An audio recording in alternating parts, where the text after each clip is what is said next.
Good evening everybody, here is Tolki for my second cast in English.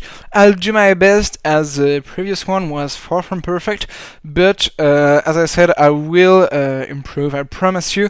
I really aim to be a serious English caster. I know there are lots of good English casters around there, but how to say, I really hope I will be able to showcase a little bit of my skills, as I would really like to be able to cast French events for English-speaking viewers. So this evening we're gonna see famous French players this time. It will be Adelscott.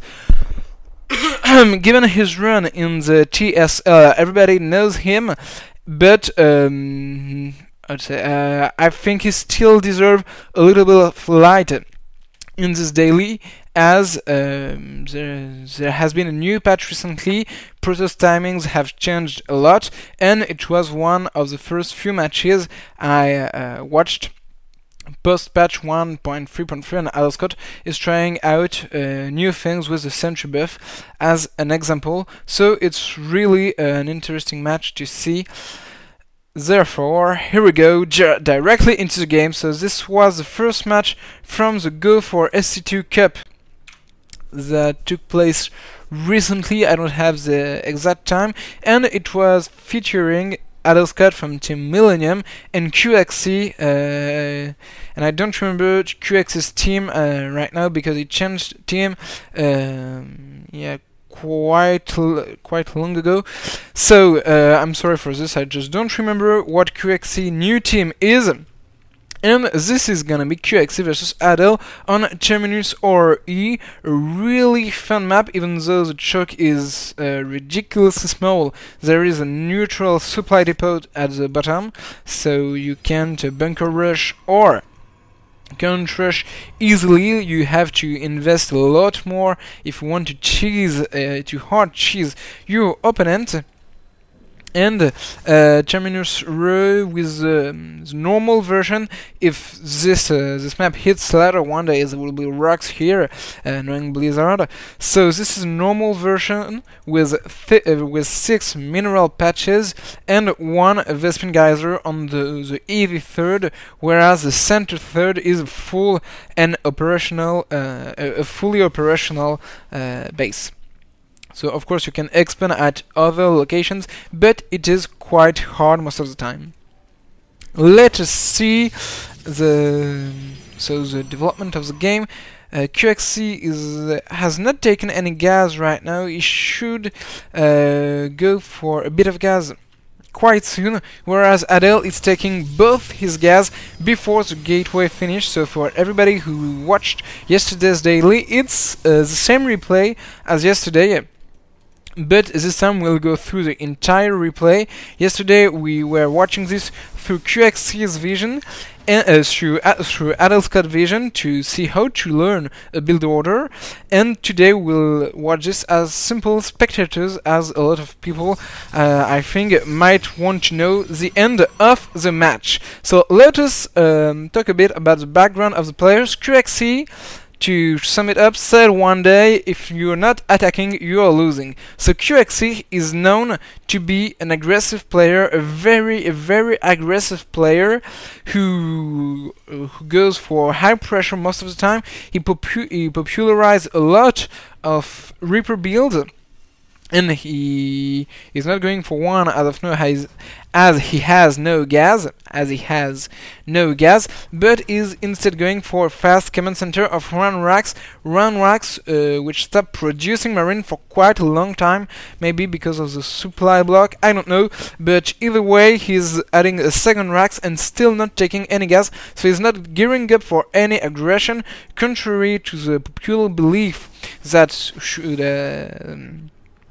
would have made us think that he would have went for, I don't know, Reaper opening or Marauder pressure as the usual QXC who would do this, but he instead went for fast CC and 3 racks after this, so he will have some bioforce behind this expansion. He's not taking at all but he will have to face a sentry push from Adelscott.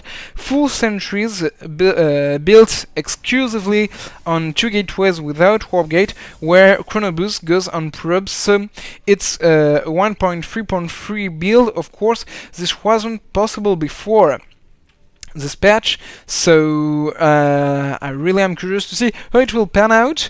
Maybe some of you know, maybe some of you don't. So let us continue with the replay, where QXC is taking both his gas and is already double muling his second base.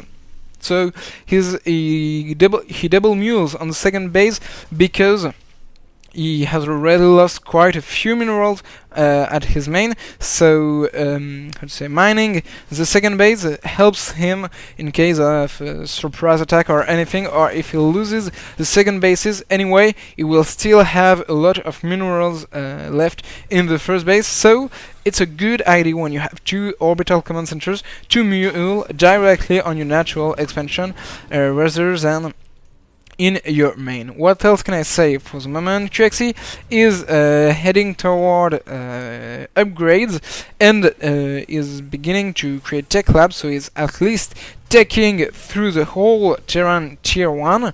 He will soon go for Steam, I think, whereas Adelscott took quite an early access and is using nearly all his gas on sentries who will have a lot, and when I say a lot, it's really a shitload of force field when the engagement will occur.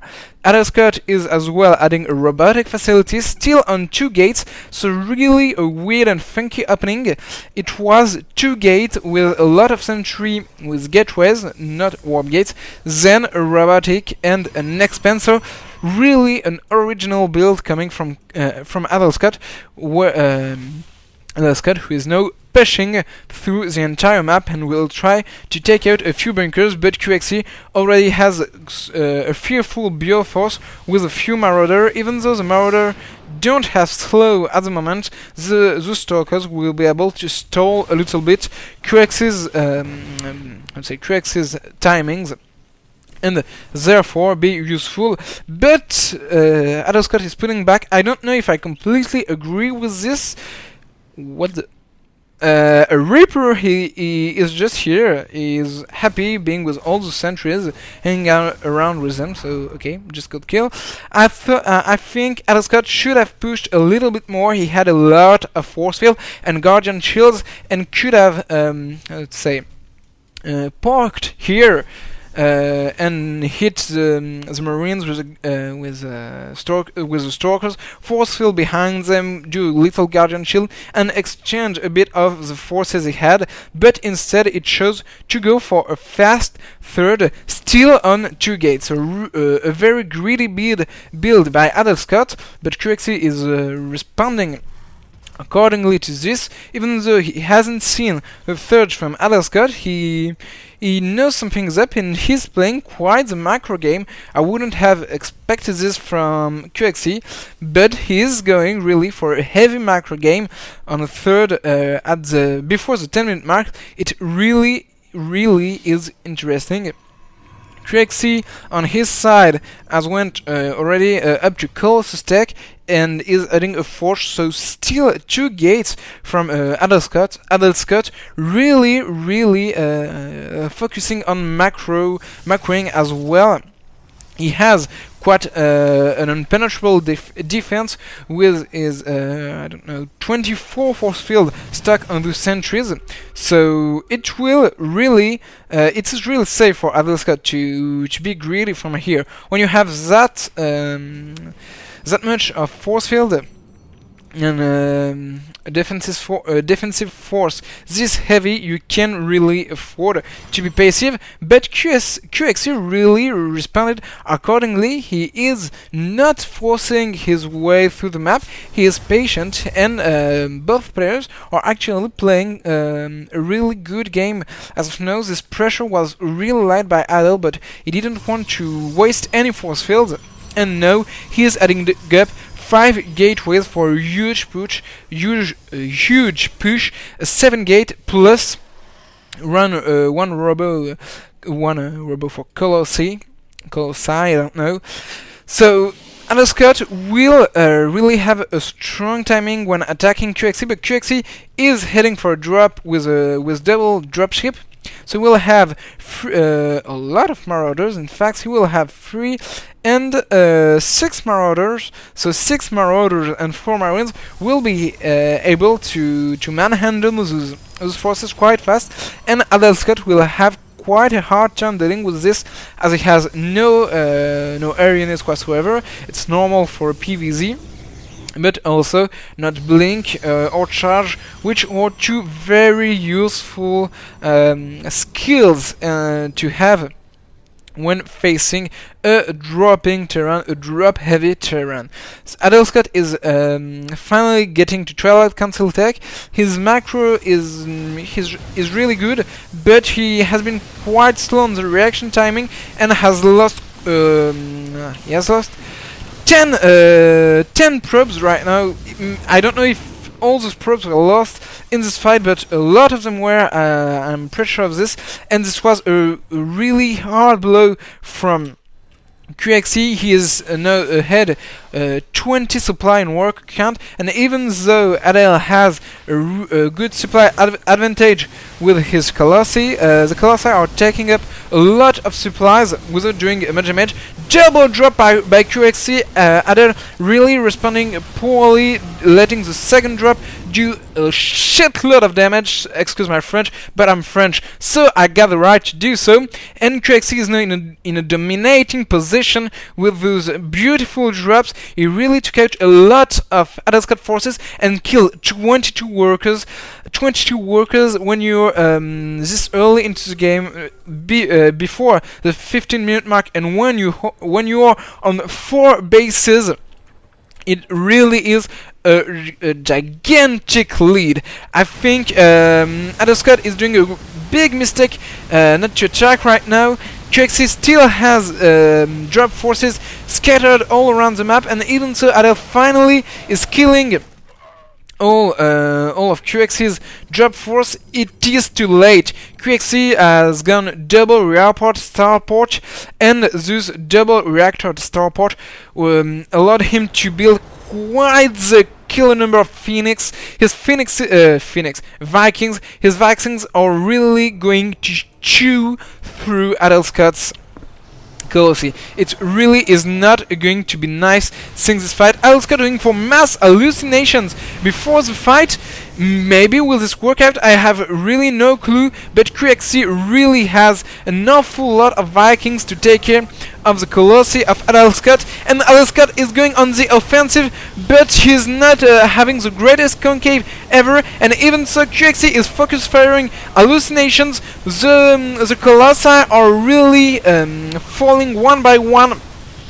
Even though Adelscott killed the whole, nearly the whole Grand Army, there still is a lot of Vikings and 2 bunkers, which allow QXC to continue pushing with his Bioforce, and he's killing the what was remaining of Adelscott forces. And Adelscott GG's out of the game. Really, really nice timings by QXC. So I will answer your questions in a few seconds. I'm sorry for the newcomers. You have to ask them in the Justin TV chat. Zorchill sorts them for me, and I am able to read them much easier than I should if I went directly into the chat. And so you have to ask your questions in the chat with Zorchill 2 points, and you just go. Zorchill will choose your questions. So let's see how it panned out near the end. Really a very strong attack by Adelscott, but he waited way too long, and his Colossi became useless between all this Viking force. He didn't have any Twilight. He had Blink, but not the real Twilight upgrade you need to have against Terran, which is Charge, and has been completely dominated by QXC. Near the end, QXC had to sacrifice a lot of his workers, but he still was way ahead thanks to this force expansion. His income was would have skyrocketed if he had used all the mules he had in his orbital command centers. He still had 6 mules, 5 mules to use. So QXC really was in a very good spot. He played very passionately before his drops and then began hardcore pressuring Adelscott, and it worked quite well as Adel took a lot of damages from those double drops, this double drop here and the second drop with only one medevac here. So let me see the question while I show my... Yeah! I forgot the hotkey. Why I show my ugly head. Let us see. QXC is FXO player. Yeah, is in FXO now and used to be with Root. Root, a really good team, also including Cats and a lot of other skilled players. So why Adel GG'd? I just talked about this. It was really clear Adel lost. He was way behind in worker, didn't have any mules, of course.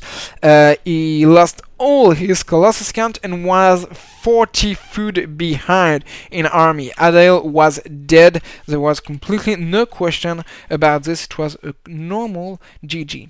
It was not an Hydra GG. Let us see. Are there any other questions? Why not? Why didn't Adelscott made Phoenixes against Vikings? Phoenixes aren't a real counter to Vikings, and if you keep your Vikings above your Marines, Phoenixes are nearly useless. And even more important, Adelscott wasn't in this target path. You can't take switch like this in StarCraft 2. It's a game of choices, and you don't choose to do mass phoenixes when you do this with your hands. So no, phoenixes weren't a solution for Adelscott. It was a timing problem.